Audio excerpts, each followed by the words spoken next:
Mutant Ninja Turtles. Teenage Mutant Ninja Turtles. Teenage Mutant Ninja Turtles. Heroes in a half shell. Turtle power.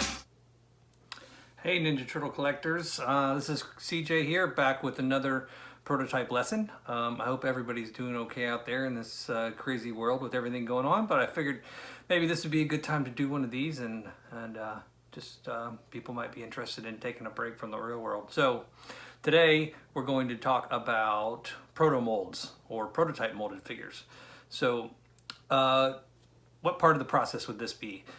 Usually these are done when certain mechanisms would need to be designed ahead of time and tested out before they would want to spend all the money on production tooling, which is quite expensive. So for example, for a given Ninja Turtles figure, I'm guessing a little bit, but back in the the 90s, maybe to do one figure might have been $50,000 to $75,000 for all the tooling. So it'd be quite expensive. The tools are made in steel, which is really hard material to cut. That allows them to last longer, but also makes it more expensive to make them. So prototype tooling would sometimes be done when the other processes for prototyping weren't quite robust enough to give you certain mechanisms that had to work or turn or twist. Other prototyping methods like resin castings would make for very brittle parts and they wouldn't survive sort of some of the testing that the engineers might want to do on these mechanisms. So prototype tooling would be done then. There's a couple ways of doing it. Probably the most common at this stage would be to make a very similar part to a production tool but make it out of aluminum rather than steel. Aluminum is much softer than steel, way easier and cheaper to cut. It'll only maybe make 50 to 100,000 parts, unlike the production tools which will make millions. So you probably wouldn't use that for a production aluminum tool, but you may use it for these type of things. So they would do that. So I want to show you a figure here. This is Beachcomb and Mike, and as you can see, let's see, get in the camera there. This is quite different than production. There's a lot of extra colors on him. The hat is actually a production hat because this piece, when I found it, was missing the hat. So I pulled that off just to make him, excuse me, make him look nice. So you can see the back. The guitar doesn't quite have, everything. The neck of the guitar is not on this model. So, but what are we looking for when we're looking for prototype moldeds, and how can you tell them, say, from hard copies, which I'll talk about at some point, or first shots?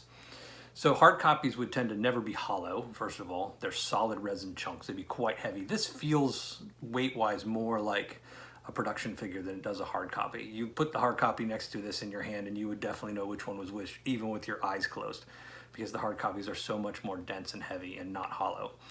So that's how you tell the difference from a hard copy. The difference from a first shot, you really have to look close and know what you're looking for, because you can easily confuse these two. And I've actually heard some collectors recently claiming some first shots were protomolds and they really weren't, things like that.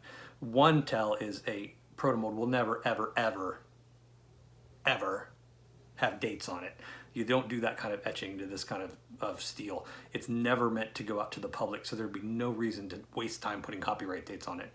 So if you see copyright dates or any other kind of etching process, that means it's not a protomold. Another kind of etching they've done is, on some of the feet, there's a little ridge around the feet. It's a little bit indented in the middle. You can see these are very flat. So that would be another etching process they would do. So if you see that kind of detail on here, it's definitely not a protomold. But I can show you a little more. This one actually was never glued together, fortunately. Let me very carefully take it apart. So you can actually see here, I'm going to get close to the camera. You can see the mechanism in there. So you can see this is all hand done. Really on this inside part, you can really tell. If you were to take apart a production figure, you would see that it was much cleaner on the inside, a lot less rough details. You can see this little rib right here. Let me put this down. This little rib right here. Can't see it that way. This one, you can see it's actually another piece of material glued on there. It wasn't actually molded in. That's a separate piece of material. So that's something you could commonly see in a proto-molded piece. But it's definitely molded in plastic. The insides will almost always be some kind of this sort of natural milky white or tannish color. That's because the materials they generally make these in, usually like a material called ABS, which is a milky white naturally. And you would never see a proto-molded figure, generally speaking, molded in the color of the figure. First shots you would often see color molded in. So if you look at the part, you can tell that, oh, this part was molded in green. Almost certainly not a proto-molded figure. Well, they could do that. It's technically possible. I've never seen anybody do that because it's much easier to not have to mix dye into the plastic, because you know you're going to paint it all anyway, and you're only making 3 of them. So why bother with mixing dye into the plastic when you inject the tool? So they don't almost always be this what's called the natural color of the plastic on the inside, which is a lot of times this milky white, yellow, or tannish color, depending on the material. So you'll see here, I'll show you the inside of the other one. So you can see here all this mechanism.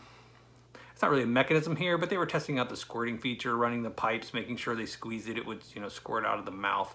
So this is all done. This inside part here, I haven't really looked at this close, but that looks like something that's sort of cut by hand out of maybe a solid chunk of plastic, and the tube is glued in there. So this is a really great example of a prototype molded figure. So it's just a different part of the process. A lot of figures would never need this. In fact, probably 90% of the figures they made would never enter this stage. It'd go right from a hard copy, which I'll talk about maybe next time, right into the production tooling, and you would never need this. This was just mainly for engineers to work out different parts of the design. You can see the arms look pretty much like production parts. I'll put it back together here. So that is the story for the day for prototype molded figures. So hope you all learned something, and as always, if you have any questions, feel free to hit me up in the chat for this particular video, or send me a private message. That's cool as well. So hope you guys are all keeping safe out there. Have a great day. Keep collecting, keep learning. See you next time. Teenage Mutant